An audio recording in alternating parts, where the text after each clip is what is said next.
대한민국을 사랑하고 대한민국의 문화를 사랑하는 독립운동가 후손 이규혁입니다.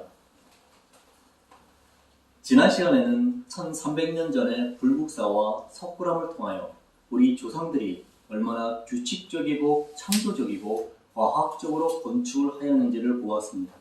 이번 시간에는 8만 대장경을 보관하는 해인사의 장경판전을 보면서 그 안에는 어떤 과학적 비밀과 건축적 공학이 숨어 있는지를 살펴보겠습니다.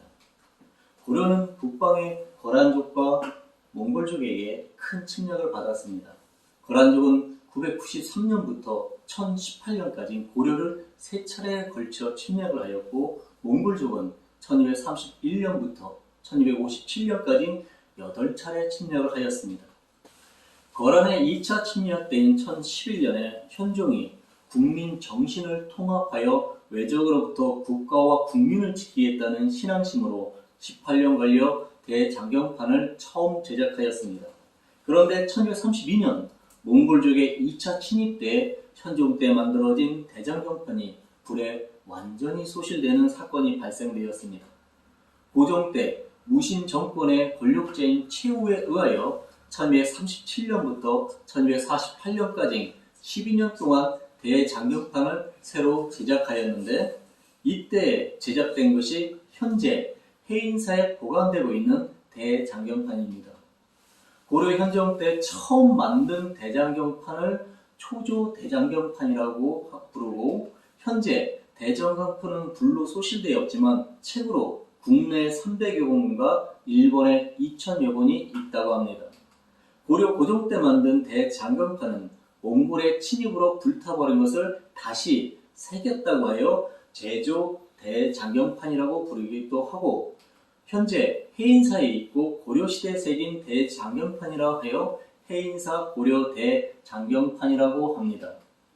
8만 대장경은 정확하게는 81,258매로 구성된 목판으로 1962년에 국보 제32호로 지정되었고, 현존하는 세계의 대장경 가운데 가장 오래된 것일 뿐만 아니라 체제와 내용도 가장 완벽한 것으로 평가되어 2007년 유네스코 세계기록유산으로 등재된 우리나라의 귀한 세계적인 기록문화유산입니다.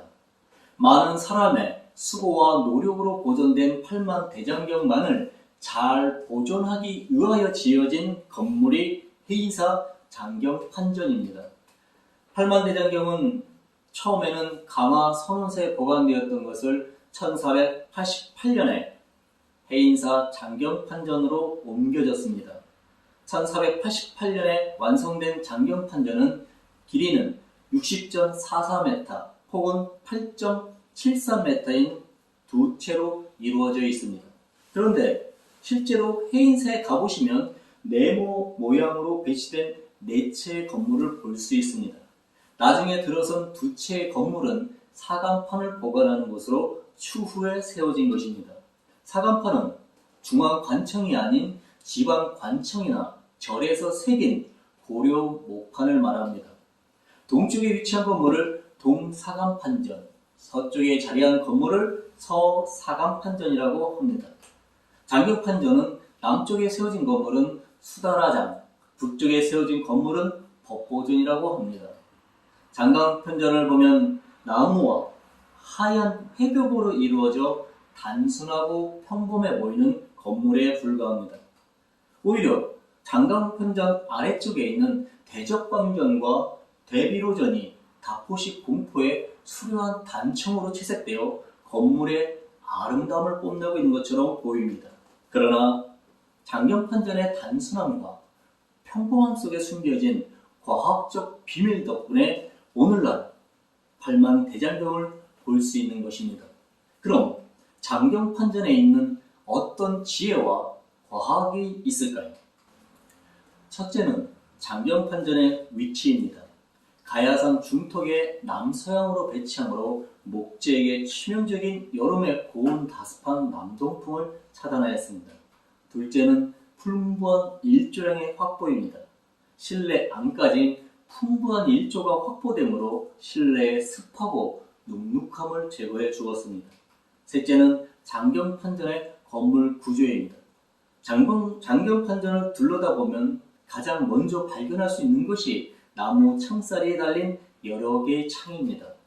장경판전은 독특하게도 앞쪽과 뒤쪽의 창의 크기가 다릅니다. 건물의 앞면은 아래창은 위창보다 4.6배 크게 제작되었고, 건물 뒷면은 위창이 아래창보다 1.5배 크게 제작되었습니다.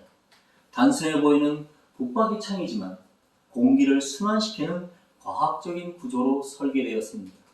바람이 남쪽의 큰 창으로 들어와 경판 사이를 돌아 위로 올라가 북쪽의 큰 창으로 빠져나가게 하므로 실내 온도를 유지하였습니다.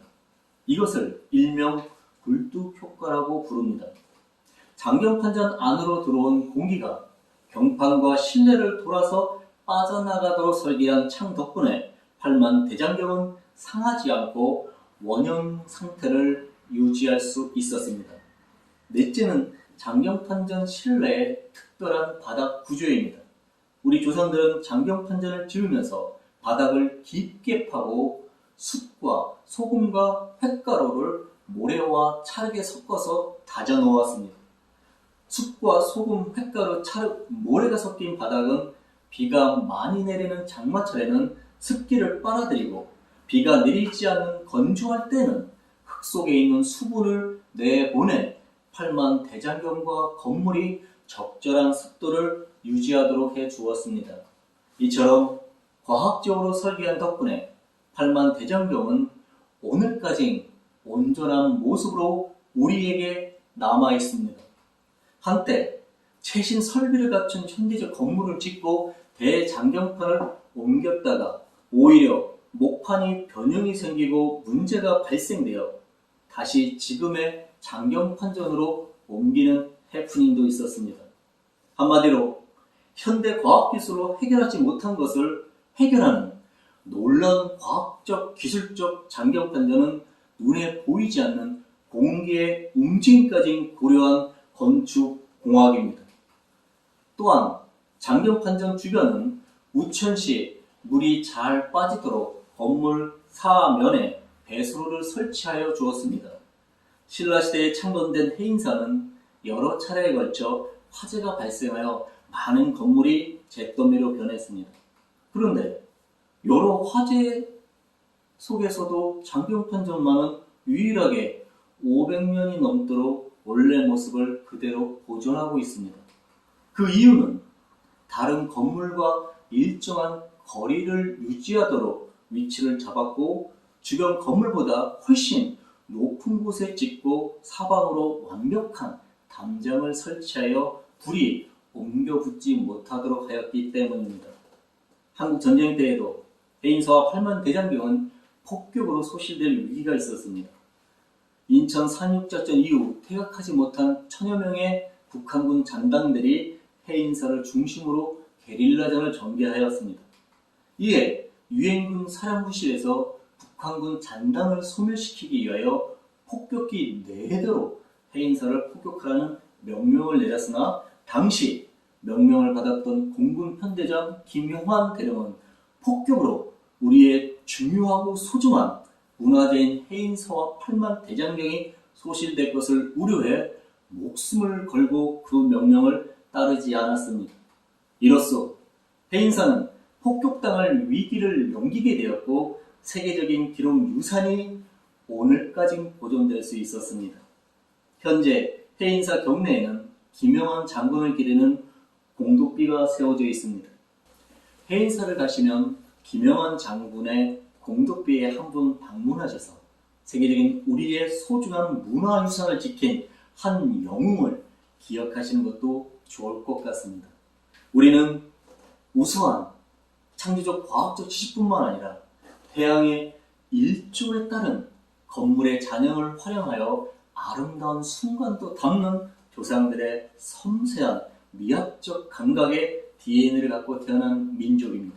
지금의 한류는 갑자기 태동한 것이 아니라 오랜 시간 이 땅에서 살아오며 경험되고 발전되어진 우리 문화의 결과라고 생각합니다.